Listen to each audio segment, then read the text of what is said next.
Formula E is about to go green. A brand new season. New faces. Old rivalries. Guys, what the is that? Seriously? 22 drivers engaged in a street fight. And the two Mercedes collide. No room for errors. What was that? Welcome to Season 8. Prepare to be electrified. Welcome to the ABB FIA Formula E World Championship as we preview another season of breathtaking electric action. In the next half hour, we'll be hearing from reigning Formula E World Champion Nick De Vries about his charge to the Season 7 title.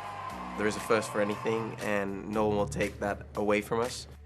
Three-time Indy 500 winner and Formula E commentator Dario Franchitti will give us his ones to watch from the class of 2022. If those guys play nice, work as a team together, they will be very, very hard to beat.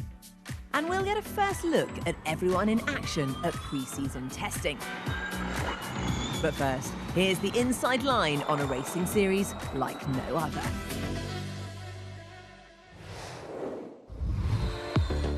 Formula E is the world's premier fully electric racing series and most competitive form of motorsport on the planet. 22 world-class drivers and 11 manufacturer teams battle it out wheel to wheel on the streets of some of the world's most iconic cities where there's no margin for error. Da Costa to the outside and to the lead.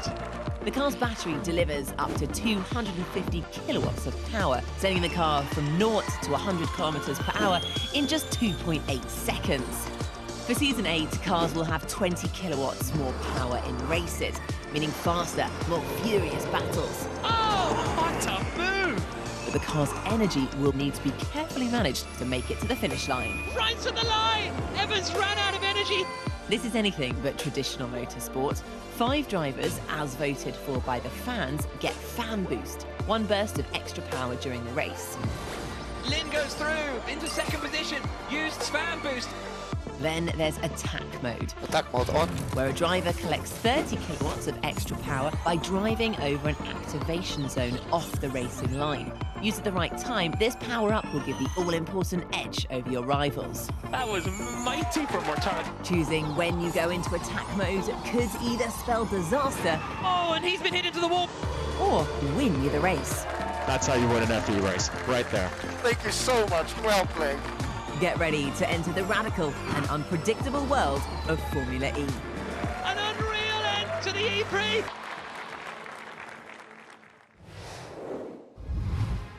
Now, time to look at some of the stars of the show, with 2022 once again boasting a world-class Formula E grid. From Formula One stars and Le Mans legends to DTM champions and much more besides, all ready to be heroes or villains in this season's saga. Jean-Eric Vergne holds the most silverware as the only double champion in this series. With 10 race wins, the Frenchman is ruthless on the track, meaning sparks will fly. They're going to make contact. Jean-Eric Vergne's heading towards the wall. They both squeezed through. 2021 saw drama between Vergne and teammate Antonio Felix da Costa. The clinical Portuguese driver is himself a Formula E champion, meaning that Dias Techeetah has 2 big guns for the year ahead. Season 3 champion Lucas Di Grassi is back with a new look, having joined Rocket Venturi Racing. His time at Audi proved he'll do anything to win. Lucas Di Grassi has just driven through the pit lane and taken the lead of the London E-Prix. So expect plenty of entertainment from the Brazilian. Another change for 2022 sees Oliver Rowland join Mahindra Racing. With previous team Nissan Edams, the Brit was a bulldog on track. Okay, let's say bye. No, there is no point. The paddock will watch his new move with interest. Last year's surprise package was Jake Dennis, chalking up 2 wins in his rookie season and finishing 3rd overall. The 26-year-old was quick to adapt to such a complex car, and with growing confidence, the sky's the limit. Bringing star power to the paddock is Formula One driver Antonio Giovinazzi, switching codes to the pinnacle of electric racing. But will his talent translate to Formula E for Dragon Penske Autosport? Jaguar TCS Racing is another headline act, and alongside Mitch Evans, Sam Bird will be ready to soar for his 8th season in Formula E. Always the bridesmaid, the Brit was so close to a first title in 2021. But the man who walked away with that honour was Mercedes EQ's Nick de Vries. As reigning champion, the Dutchman has a target on his back, but there'll be 21 other drivers gunning for him all the way.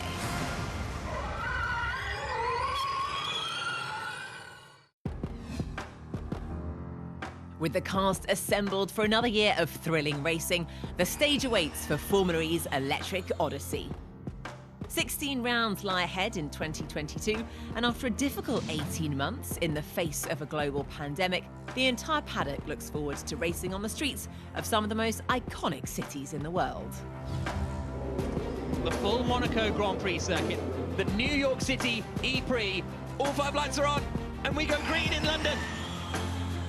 This is our comeback year, if you will, where we're going to be hosting fans, and we're really excited. On the one hand, we've got iconic venues like Monaco, where we'll be returning, Mexico, where we've raced at the Hermanos Rodriguez in front of 45,000 people. We're going to go to Berlin again, we're going to go to Rome, we're going to go to London again, and then we have some new venues that are really exciting to add to the calendar. We have Jakarta, part of Indonesia, which is 250 million people, and then my hometown, Vancouver, where we're going to be racing right in False Creek, right in the heart of the city. So that's pretty special. And then finally, we'll end the season in Seoul. And for those of you who've been to Seoul, you know, it really is a city that feels like the future. So it feels like a natural habitat for Formula E. The calendar's been compromised the last few seasons, obviously with the COVID situation, and I really hope that we can get back into the cities. I think it's pretty important for us to be back in the city centers. I think that's where Formula E belongs. Having the fans back is amazing. We have incredible locations. Vancouver, Jakarta, Seoul, that looks awesome. These tracks excite me so much, but then obviously we're not forgetting the likes of Rome, Monaco, Berlin, so the calendar's taken that extra step, and I think it's going to be an incredible season. Hopefully we can go to all these, unique venues and show our championship and continue to spread the kind of broader, sustainable message.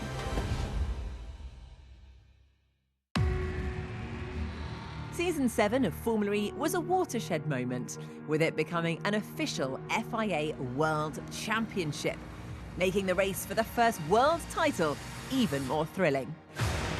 It all kicked off with 2 night races in Diriyah, and there was no shortage of drama on the streets of Saudi Arabia. That was mighty from Mortara. I think that might be move of Formula E.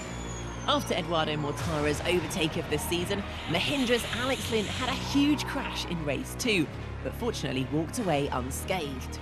Nick de Vries' early dominance, though, saw him take the championship lead. Guys, thank you very much. Rome next, and after a shaky start in Saudi Arabia, Jean-Eric Vergne chalked up what would be his only win of the season, while runner-up Sam Bird scored another podium, seeing him leave Rome at the top of the driver's standings. The Valencia E-Prix was up next, and there was rain on the parade after a series of safety cars left most of the teams having miscalculated the energy needed to finish the race. There's another lap. None of them have energy. Except Mercedes EQ, that was, as Nick de Vries claimed the win to retake the initiative in the championship fight. Rookie Jake Dennis took a momentous win in race 2, and it was on to Monaco for one of the most memorable races ever seen at the Principality. And we go green in Monaco. Formula E showed how to overtake on a track not known for passes. Oh, what a move! And on a thrilling last lap lunge, Antonio Felix da Costa came up with a stunning move for the lead. The reigning champion is going to secure his first win of the season. In Puebla, a clerical error robbed Pascal Wehrlein of Porsche's first win of the season, but it was all smiles at Audi as Lucas di Grassi was handed his first win in 2 years. Edo Mortara took an emphatic win the next day to take the championship lead for Rocket Venturi Racing. What a performance from Eduardo Mortara. Before New York City beckoned. After a torrid time in Mexico, Sam Bird took a win in the Big Apple to reignite his title fight. But his campaign took a nosedive in London with the first of 3 retirements for the Englishman. while fellow Brits Jake Dennis and Alex Lynn went home with the spoils from the double-header in England. That is how you win a Formula E race, boys. 2 second-place finishes for Nick de Vries were enough to see him go to the season finale in Berlin as championship leader, and a thrilling climax to the season lay ahead. It started badly for the Dutchman with a puncture at round 14, while second place for Edo Mortara was enough for the Swiss to close to within 3 points of de Vries going into the final race, with the top 10 drivers separated by less than 20 points. The championship was still wide open and the drama continued. We go green in Berlin, and Evans doesn't move, and he's been hit! Mitch Evans has been hit by Eduardo Mortara! A technical fault of Jaguar's Mitch Evans saw his title hopes evaporate, along with the unfortunate Edo Mortara, who was unable to avoid his car. Rookie Jake Dennis was the next to have his dreams shattered. Mate, I've just destroyed the car. As his rivals faltered, Nick de Vries kept a cool head to clinch the title, with Mercedes EQ also crowned teams champions. Nick de Vries wins the ABB FIA Formula E World Championship.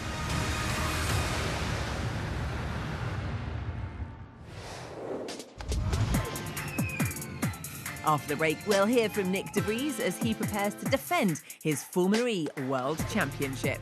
And Formula E commentator Dario Franchitti gives us his predictions for the season ahead.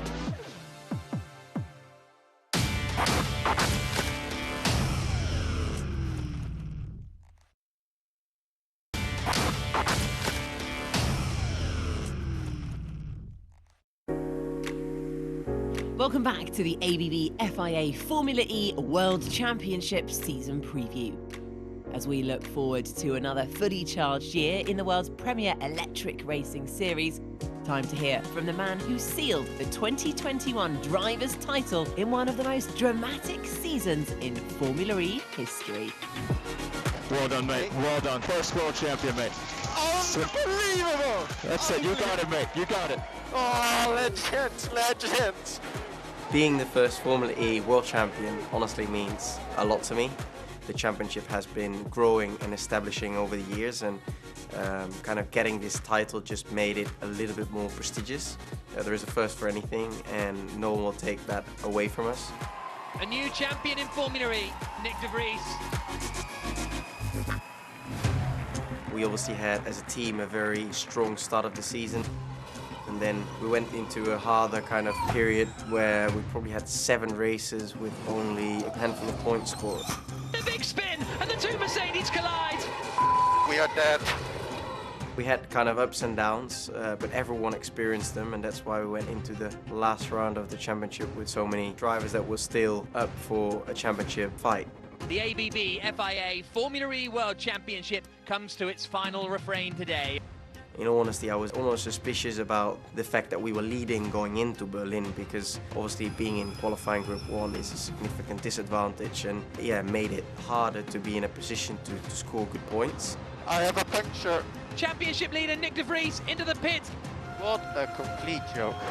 Strangely, we came out of day 1 still leading while not scoring any points. And then what happened on the Sunday was, I mean, no one could have even, made it up in a movie, probably. More 5 lights are on. We go green in Berlin, and Evans doesn't move, and he's been hit by Eduardo Mortara. 2 title contenders out instantly. Dennis is in the wall and crashed out. What on earth is going on in this title decider?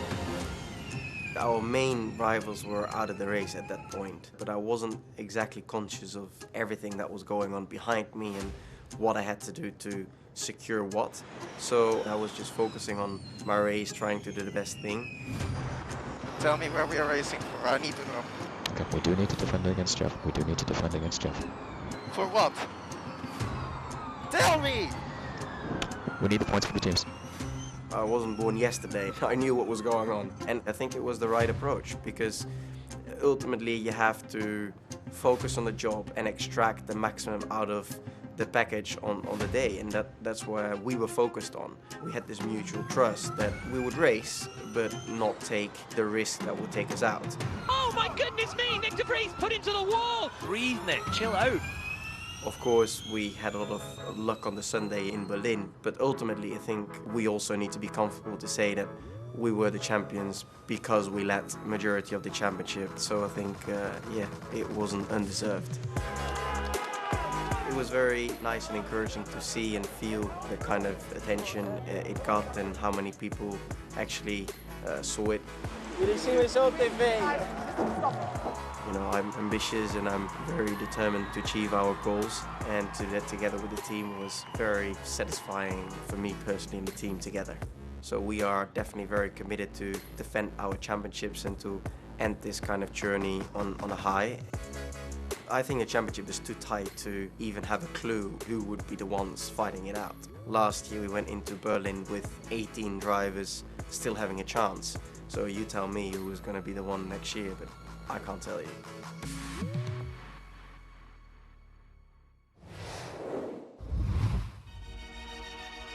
With 11 different race winners across 15 races, Season 7 of Formula E will go down in history as the most unpredictable to date, with some of the closest racing we've ever seen.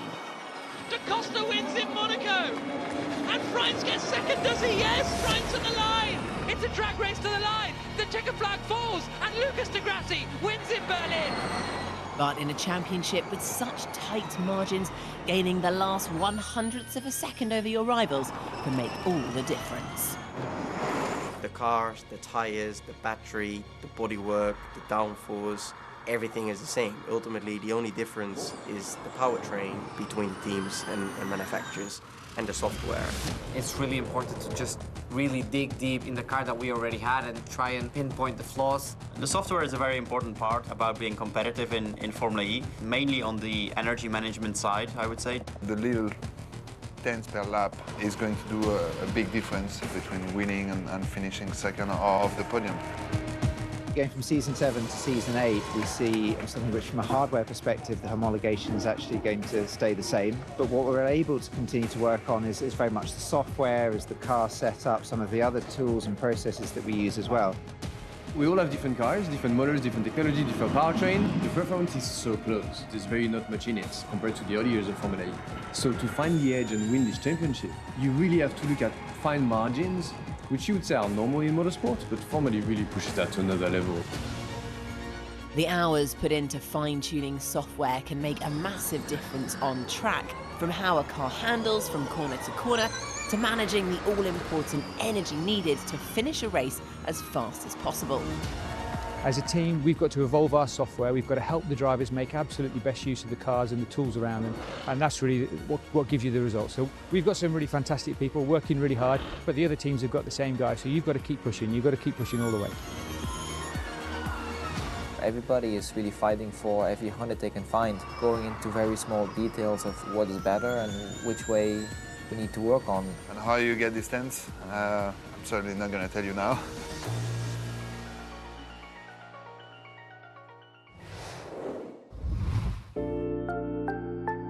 Teams were putting plenty of work into pre-season testing in Spain to make sure they hit the ground running for Season 8, with Valencia's Ricardo Tormo circuit the host for the winter shakedown. All eyes were on Formula One driver Antonio Giovinazzi as he prepared to take the seat of his Dragon Penske Autosport car. It was the first taste of Formula E before jetting off for a point-scoring finish at the Saudi Arabian Grand Prix.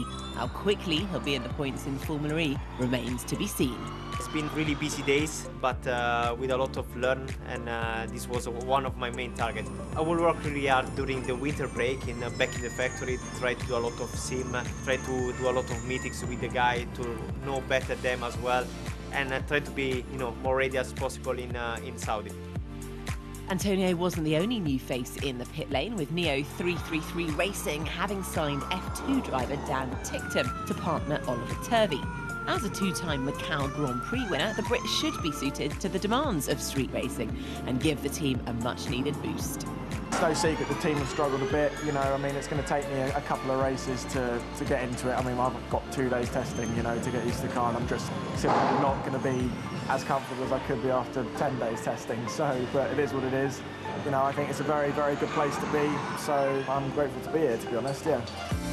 While not too much can be read into lap times, Sam Bird was top of the timesheets in the first session, but it was his former teammate Robin Freins in the new-look Envision racing car that ended the first day with the upper hand. It's been a positive day, obviously. Put the car on the ground and the car was quick straight out of the box, which is always nice. But see the competition, I think Mercedes always been very quick, Jaguar and all the other guys, which I think the competition will be very close like it was last year.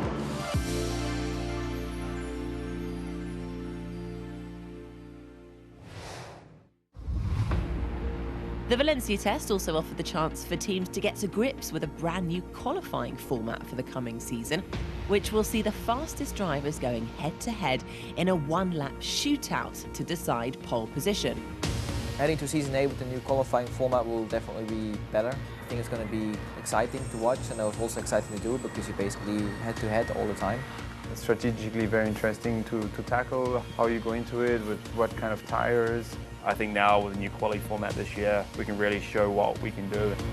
In previous years, drivers at the top of the championship were penalised by having to qualify first, with the track surface dirty and at its slowest, often putting them at the back of the grid, out of reach of the podium. And we go green in Diriyah! The new format is designed to level the playing field and reduce the number of wildly random results that we saw last season. And Blomqvist goes fourth! James Dennis out of the top 6! The best drivers and the best team are going to be more often on the podium. Here's how it works. The 22 drivers are split into 2 groups, based on championship position. Drivers have 10 minutes to set a lap time, and the fastest 4 from each group go through to a knockout stage, where drivers will compete against each other head-to-head over one staggered flying lap. The fastest drivers will progress through the quarter and semi-final stage, leaving a final pair to battle for pole position and 3 championship points. The winner and runner-up start the race from first and second place on the grid, with the remaining positions ranked on lap times. We're going to be up there much more consistently through the season. The counters are back to 0 and everyone is there for another opportunity. But the qualifying format isn't the only big rule change. Next season, a proportion of time spent under safety car or full course yellow will be added onto the overall duration of the race, up to a maximum of 10 minutes, making it easier for teams to calculate remaining energy targets after the race is neutralised. This, along with the cars running 10% more power, should bring an exciting new layer of strategy and even more thrilling racing.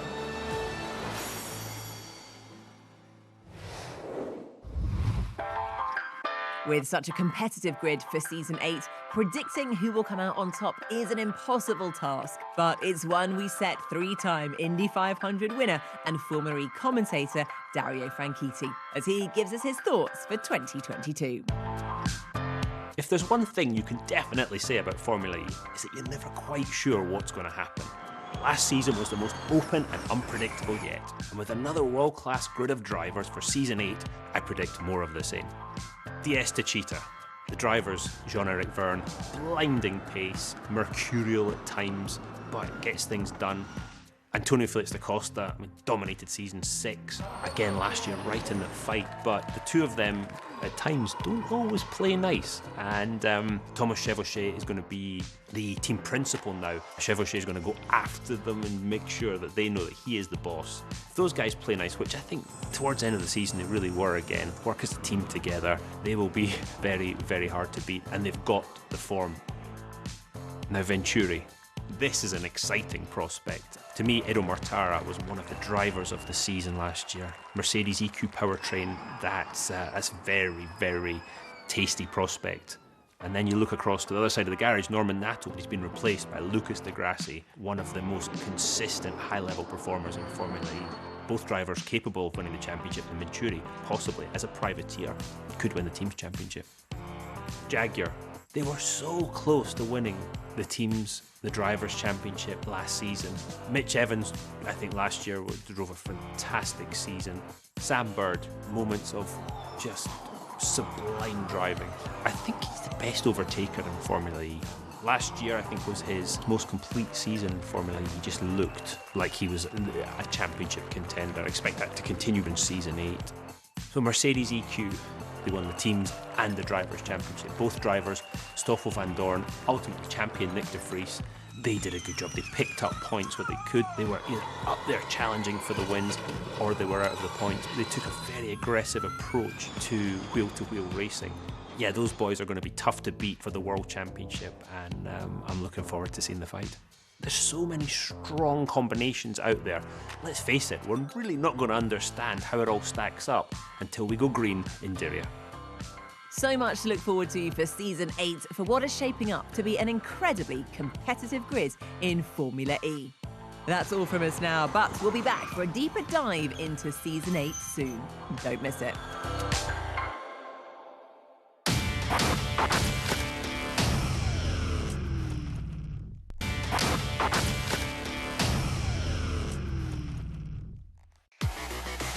The ABB FIA Formula E World Championship is about to go green for another season of electrifying action. 22 drivers, 11 teams, but there can only be one winner.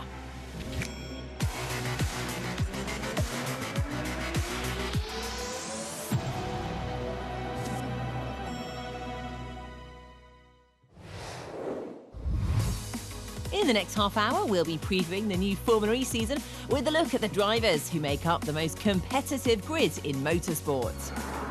Taking a look at who impressed at pre-season testing in Valencia, and we'll look at what to expect at the season opener in Saudi Arabia. Every time we go back, I feel really good there, so I think it's a great place for us to start and kick off the season. But first, here's a little insight into the world of Formula E. The ABB FIA Formula E World Championship is the world's premier electric racing series. Fast, pioneering, progressive, and packed with some of the biggest names in global motorsport. This really is the greatest show on earth. Formula E is the hardest form of motorsport. We race in tracks which require millimeter of accuracy and is a 200 kilometers per hour chess game. The most unpredictable championship you can get. The level of performance is very high. The battles on track are very spectacular. Coming down into 7. It's probably one of the craziest motorsport series out there in terms of action packing and just competitiveness. You know, we've raced in Monaco last year. We've had 7 or 8 lead changes, which I cannot remember the last time this ever happened in a Monaco race. And Verne gets through, and Da Costa's going to get caught up in that. So that just shows you how competitive and how crazy our races can be. Evans up through Beau Rivage, takes the lead of the Monaco E-Prix. Da Costa to the outside and to the lead.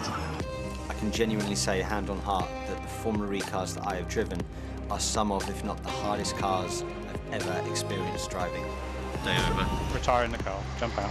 You need a great understanding on how to use your energy, when to recover it, how to manage your tires. The competition is very high, so the moment you are losing a little bit of attention, a little bit of focus, you find yourself at the back. As soon as you do a little offline mistakes, boom, you're in the wall. The battles are very, very intense. We're really bumper into bumper. Lotterer just pushed me into the wall. Why am I not surprised? Absolutely unmanaged and uncontrolled. Us as drivers, we love the street circuits, we love the challenges. We don't normally get to drive the street tracks very often in the year on normal championships, but in Formula E, every race we do is in a street track. You're on the limit on every corner. It's just how much risk versus reward you want to take. It's the driver who keeps it out of the walls, does the best lap, will then go on to win the race. Sabre the seas of Renault Mortara. I think Formula E is not only there to create a nice show, it's there to carry a message, and the message is that electric cars are fun, they're fast, they're good looking. We've got some of the coolest cars, innovative tech, some of the best drivers in the world going head to head against some of the biggest manufacturers in the world around some of the most iconic cities in the world. What a race! What a drive!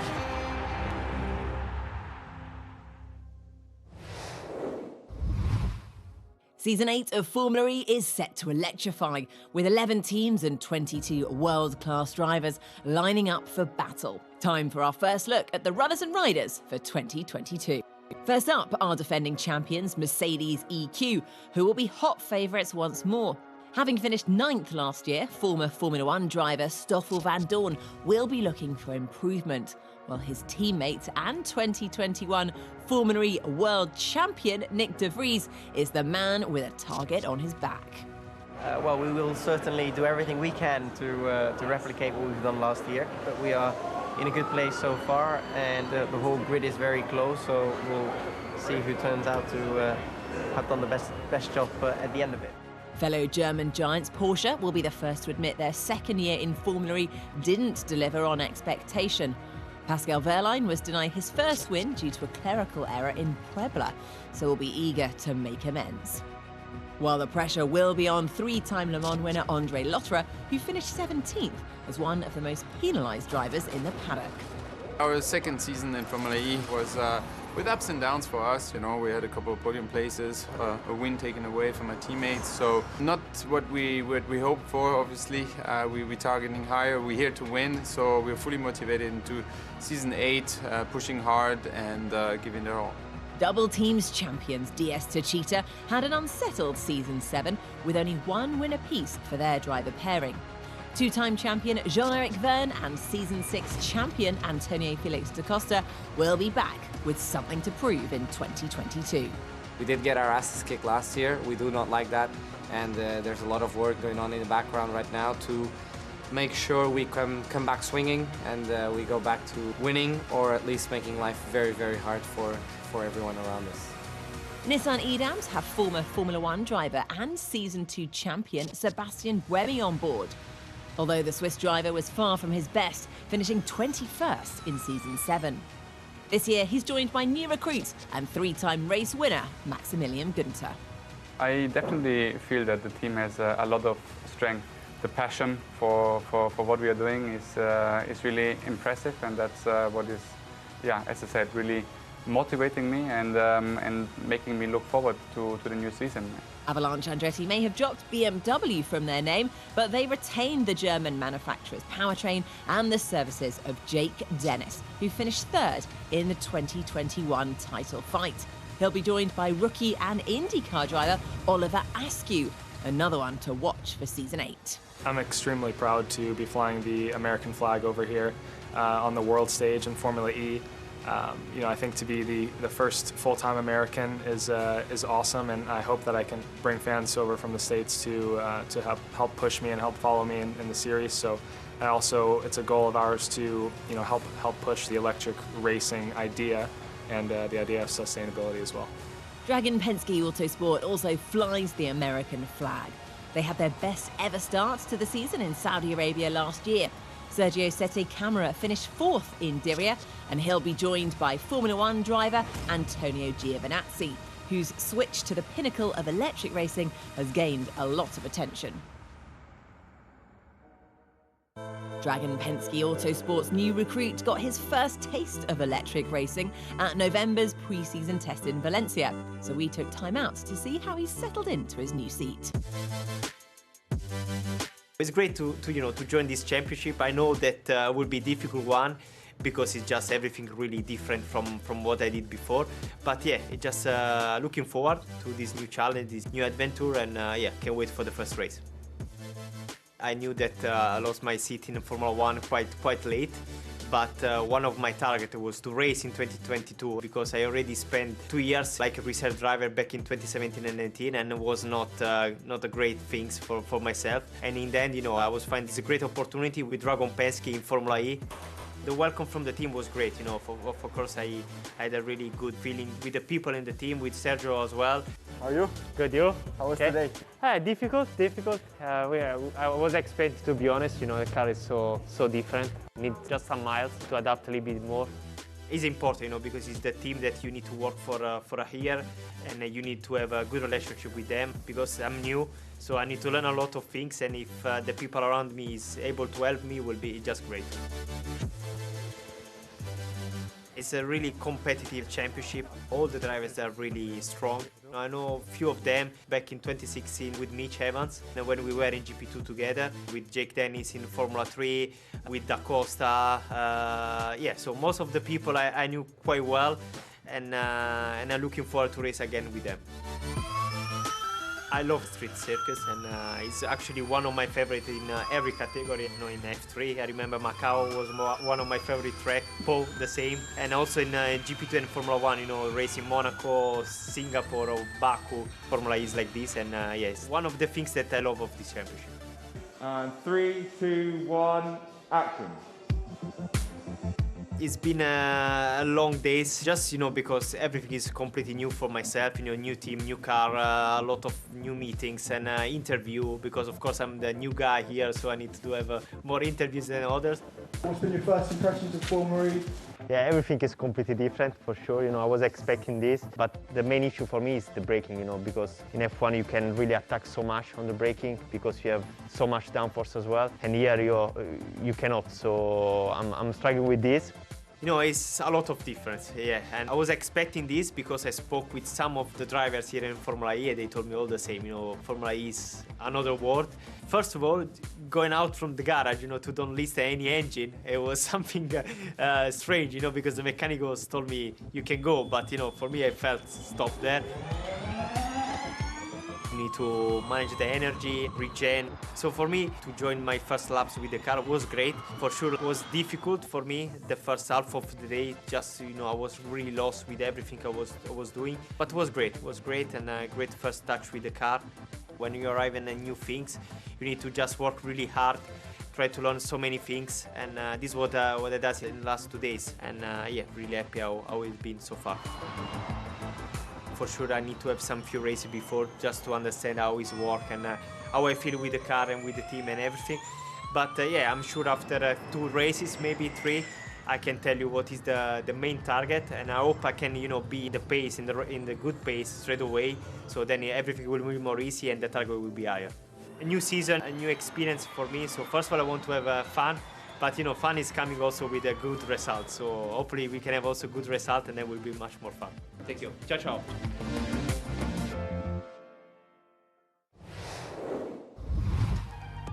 After the break, we'll look at the rest of the grid for the new season of Formula E and see what we learned about them from pre-season testing in Valencia. All that and more in just a moment.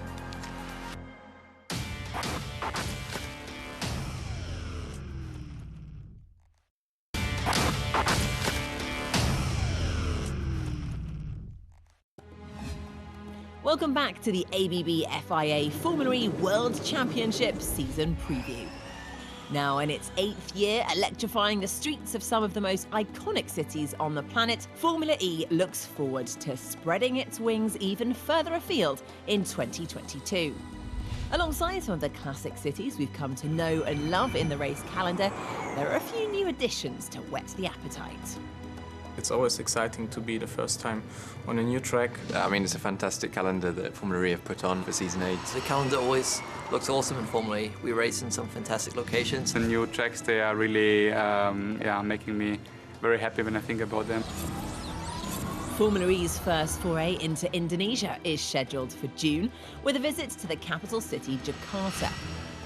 As the largest city in Southeast Asia, there's no better place for Formula E to connect with fans and spread its message of cleaner air and sustainability. Vancouver follows in July as FE touches down in Canada for the first time since 2017. A summer visit to the streets of False Creek in downtown Vancouver promises to serve up a spectacle for thousands of fans due to attend. After stopping off in New York and London, the season finale is due to unfold in South Korea for a double-header on the streets of Seoul. With the track due to enter the 70,000 capacity Olympic Stadium, the noise inside promises to be deafening for a fitting climax to the title race. It's great to return to city tracks. I feel like that's the DNA of Formula E. Places that we're going to go to, new cities, new tracks. It's just bonkers when I think about it. I think it's going to be a very nice show for everybody, and in particular for us to race on these new venues.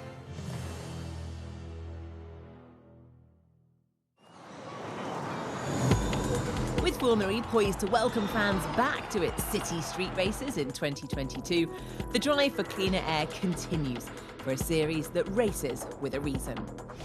Having become the first sport to be certified net zero carbon since inception last season, The push to lead from the front continues as fiercely off the track as on it. Well, Formula E is unique in sport. We were started basically to address climate change through pushing EV technology and demonstrating that electric cars can be really exciting racing machines. And so that's always been at our core, but as time evolves, fans' expectations, the bar gets raised and they hold us to a different standard. So last year we were really proud to announce that we were net zero carbon from inception. And then this year we've committed to science-based targets, which is a UN initiative which basically says we've committed to reduce our emissions by 50% by 2030. As the only sport to have committed to join the Science Based Targets Initiative and Business Ambition Pledge for 1.5 degrees, the Formula E World Championship is proving the power of sport to accelerate change. The championship carefully assesses and works hard to reduce its carbon footprint. Measures from recycling car batteries to phasing out single-use plastic on site have all helped achieve its goals. The recent COP26 UN Climate Change Conference was also a crucial platform to showcase these commitments, as well as learn from other pioneers, as UN Clean Air Ambassador and Formula E driver Lucas de Grassi explains. UN asked me to help them to promote what actually Formula E stands for, which is zero-emission electric mobility. And I was at COP26 to talk about exactly that, how Formula E has impacted millions of people, how has it pushed slightly forward the advent of technology in electric vehicles. When we started Formula E, less than 1% of the car sales were electric. Now we are at 10%, roughly. This has a huge impact in the industry and the lives of millions of people, which is what Formula E is about in the end. What felt really natural is we belong to COP. We're at the intersection of business, of government, and consumer desire to affect change in the world. And Formula E was a natural participant in that dialogue, and so we're really proud of that. Time now for our second instalment of Runners and Riders to see who will be in the driving seat for another spectacular season of Formula E. First up is Jaguar TCS Racing, who have one of the strongest partnerships in the paddock. Sam Bird remains the only driver to have won a race in every season of Formula E, but is still to convert that into a championship title. He's partnered by Kiwi Mitch Evans, whose championship hopes were dashed in the final race of the season after an incredibly consistent year. I just see the team going from strength to strength. I think now with the new quality format this year, we can really show what we can do, and I'm looking forward to trying and achieving our goals, which is obviously winning both World Championships. Envision Racing are unchanged for Season 8, with Robin Freund, Mr. Consistent last season and always in the championship fight. So expect more of the same from the Dutchman.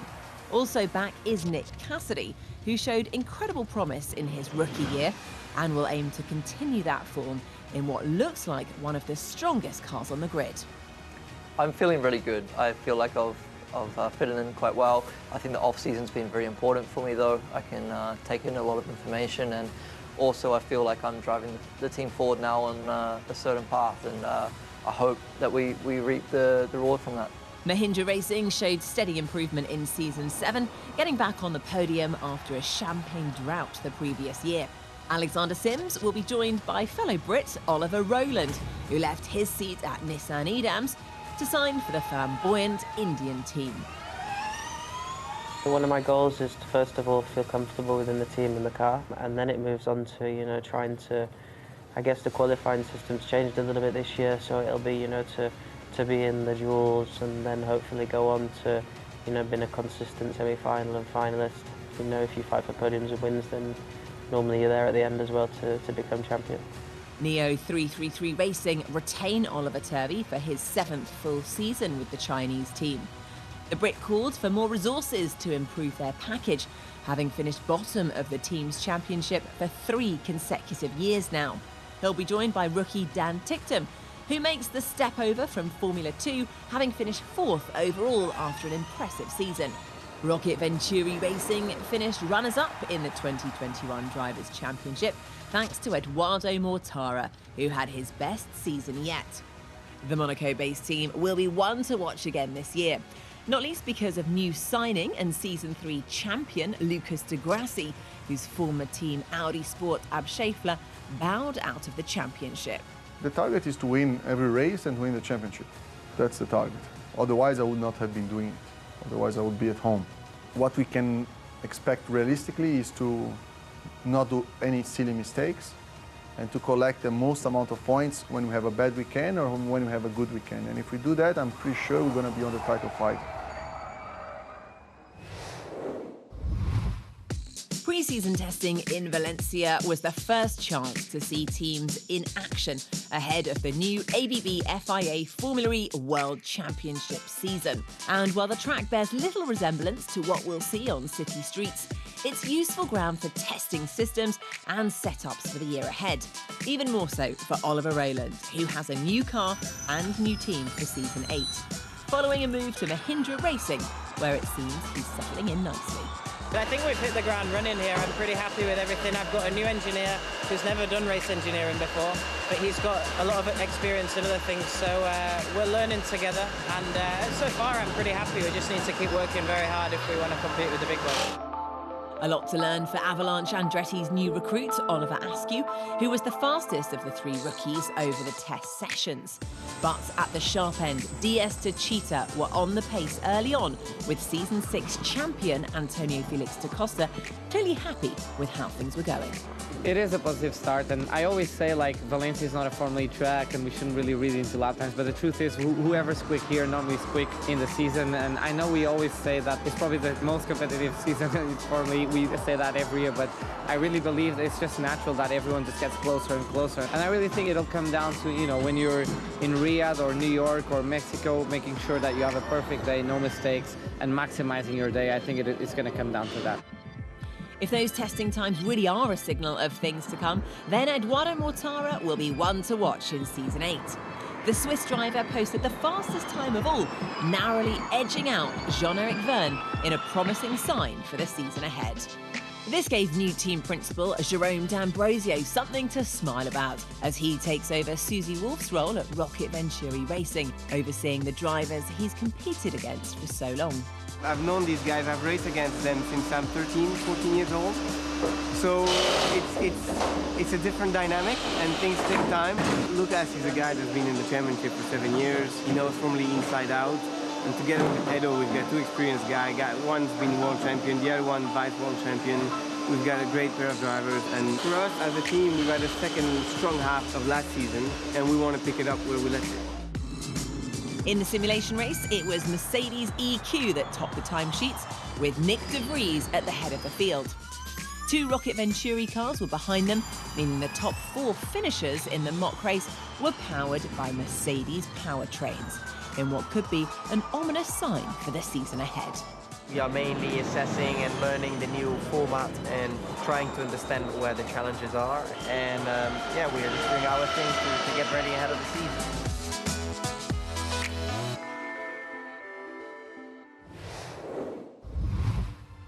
With the top 10 in pre-season testing covered by less than 0.4 of a second, we can expect a thrilling new season ahead. Saudi Arabia is the first stop on the calendar at the end of January, with 2 night races scheduled on the spectacular streets of Diriyah. Formula E is made for night races, you know, with all the lights on the halo, attack mode and the quali modes and so on. I think it looks really cool, so can't wait to go there. And we go green under the lights. I love racing in Saudi Arabia, and the Diriyah track is amazing. You know, I was the first winner there in Season 5, and I've got great memories out of that track. Every time we go back, I feel really good there, so I think it's a great place for us to start and kick off the season. It's really a track of two halves in terms of the first half is twisty, constant corner after corner after corner, which need a lot of commitment, and then the second half, which is a longer straight, good overtaking opportunity, big stop in the braking zone to the chicane. It's an awesome one to race at. I was so close to disaster. You don't have any real hairpins, it's really just flowing in between the walls with no runoffs, so clearly precision is key, obviously, to a fast lap. And it's Mercedes by 0.6 of a second, a frightening margin. It's one of the most challenging, I think, for the teams and drivers because the temperature change in Diriyah is quite extreme between midday and nighttime when we race. So to understand what the car does throughout a single day event in Formula E, through that change in temperature is not easy. Oh, big hit. the double headers are what really makes or breaks your championship in the long run, because you got two great opportunities to score big points. But if it's not working as you wish and you're a little bit off the pace, there's two big opportunities you could miss.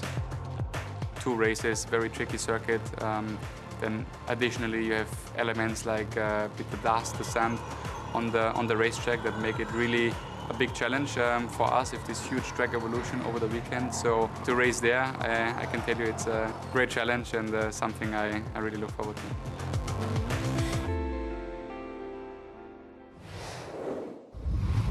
That's all from us in our look ahead to a brand new season of the ABB FIA Formula E World Championship. Be sure to join us in Diriyah soon for the start of another electrifying season.